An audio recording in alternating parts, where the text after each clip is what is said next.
Hey boys and girls, the Junkman here with another episode of DETALKS. And today joining me is Levi Gates and Chad Kirby. We gotta get that bump Yep, together. got to keep it consistent. Yeah, I got a handshake for Levi, so we get fist bump for Chad. So that's how I'm doing them now. When we get somebody else up in here, it's gonna be a little difficult. I gotta come up with something else. Yeah. Adapt. There you go. Yeah. Got to get the secret handshake. All right, in this episode of DETALKS, we're going to talk about starting a detailing business and how to determine your market, the size, competition, and we can cover some other stuff Yeah, in there. whatever we want. Yeah. I'm fine. So, starting a detailing business, we'll start with yourself. You've done it before. I have. Talk about that subject. So, this came from Reddit. This is a question a lot of people may have. Detailing is not like a normal business situation in the sense that there are some companies say you want to start a convenience store. You can't put a convenience store within too many certain other convenience stores. It's going to be your competition. With detailing, you can put a detail shop next to another detail shop if you want. It's probably not great, but I had 4 detail shops with one across the street from me, one 2 blocks down, one less than a mile down, and then another one behind me that was another block and a half. I didn't consider them competition. This is a $9 billion industry, $1 million a year industry. There's money in it for everybody. I think you had it right the first time, billion. Yeah, I said billion, didn't I? And then, so you can, as long as you do the good work and you have the right clientele and they find you and trust you and like you, then you're pretty well set on that. The key is make sure you got a good business plan, a good standard operating procedure on how you're going to run your detail shop, and determine the size, what you're going to do. I moved into a 1,200 square foot shop, and I thought that was going to be amazing and perfect, and we outgrew it 2 years ago. We're still in it, but we'd like to find a bigger location, and it is what it is. But we've tried to adapt. We've built tents on the side and moved pressure washers out to there. But I've never had to worry about losing business to so and so or losing business to the guy down the street or pricing myself out, or above. I'm the most expensive shop in town, and I've never had a problem with it. But I've been also doing it for a really long time, so I've established a name for myself. That helps. So, but that's just for me coming from a fixed location. And that's how I've done it. All right. Chad, let's hear your spiel. Well, I got started by accident. I was working as an aircraft maintainer and refueler up at the airport and saw a need for it. There was a lack of aircraft detailers out on the field. And ultimately, I just started doing it to keep myself busy. And next thing you know, I have pilots walking by. Well, how much do that on my plane? I said, well, we don't offer those services. I said, how much would you offer? And that's when that light went off in my head at that point in time and said, there's some feasibility in this. So it's a little bit different. The aviation market can be a little touch and go at times because it's a fluctuant market, but ultimately it's also a market that doesn't have a lot of detailers in it. But people do see the need for it. And so it's trying to fit those pieces together and translate to the customer of what the value of the service is. Well, and you're a mobile detailer as well. Yeah, mobile detail. I mean, obviously somebody's not going to fly their plane to a garage for me, or meet them out in the desert somewhere. Coming to your shop. Yeah, exactly. So, that's elimination of overhead for me, and which is perfect. I did have one of my potential clients say, well, you are going to be using our facilities and everything. I'm like, well, where else am I going to do this? Yeah, no kidding. Yeah, be out on a wing. I actually get this question a lot, and people want to know, how do I start? Where am I going to find my customers?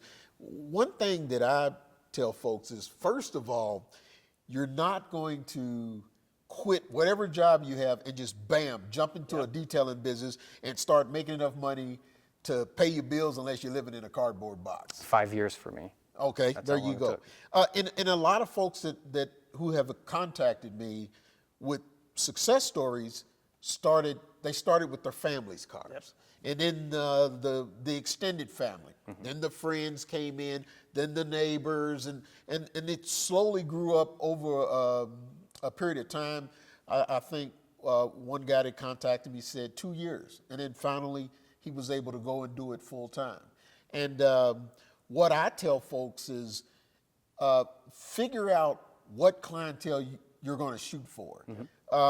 For me, it's hard work. Detailing is way harder work than I care to do. I've put my time in the trenches doing hard work. Right now, I'm trying to work easy as possible. Right. So the line at my garage is extremely short. Yep. Because I charge a heck of a lot of money and I take my sweet old time.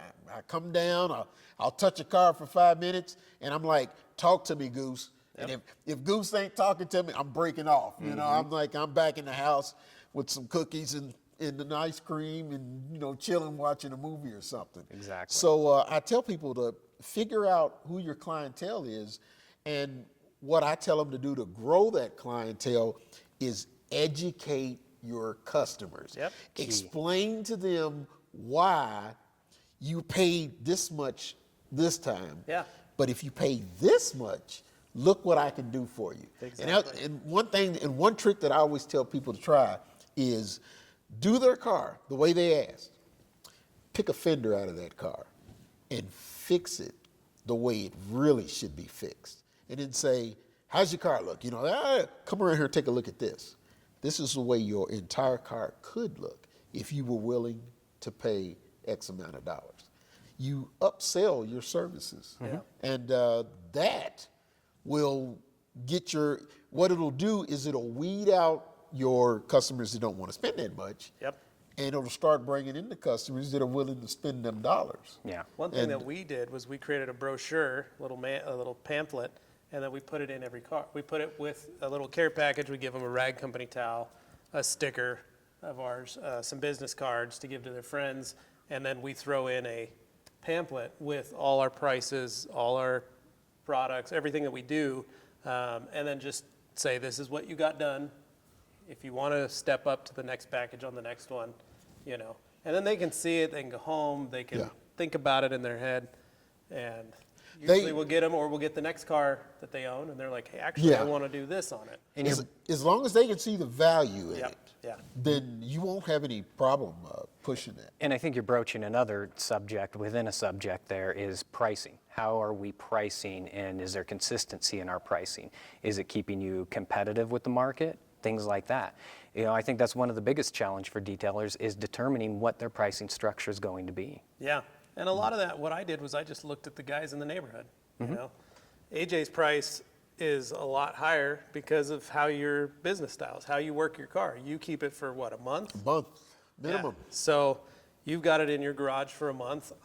I can't keep a car for a month. That's just it's not going to work for my shop. And most people who are driving their cars are not going to be able to do without it for that long. So you change your clientele because they have to be able to give their car up to you for that amount of time. So I can't charge what AJ charges because of the way the shop works. But I can get close to that, and I can 2-3 days, but that's what we're working on for those 2 or 3 days. And we're in it 8 hours a day, 10 hours a day on that car. We don't get to step back and go like, man, I'm going to get me some cookies and some ice cream. Or if Felicia calls, some of your car is on the back burner, man. We got to finish the car. We got to get it done. But it does change that. It's a different clientele once you price yourself. So I just started asking around and finding what the other prices were of other detailers in my area, in the state, and in the surrounding states. That's how I priced myself, was because of that. But it took me a couple of years to really get that regulated. Well, and it's a huge challenge with aircraft detailing because it's such a peculiar market in and of itself. We've got East Coast pricing, West Coast pricing. These guys have a tendency to be a lot higher than what I can, offer here, to keep customers here. And that's the thing, is keeping them here, because airplanes are not like cars. They fly, and they can fly to their client or, their customer, who they're getting to get their service from very easily. So now I've got to sweeten that pot and figure out how I can get that pricing down for them and keep them here. You know what would be sweet in your business? What's that? Learn to fly. I know. Yeah, yeah. Then you could just go, Pick up you and know, drop off. Yeah, That's yeah. right. Wouldn't that be sweet? Well, Pick up and drop off. Man, party at Chad's. Hey, that's what I'm thinking, you know. That's looking at the future there. Well, there you have it, folks. Another episode of Detox. Again, if you have any questions or suggestions for topics, be sure to leave it in the comments section. Or email me at levi@theragcompany.com. There you go. This is another episode of Detox. We'll see you again very soon.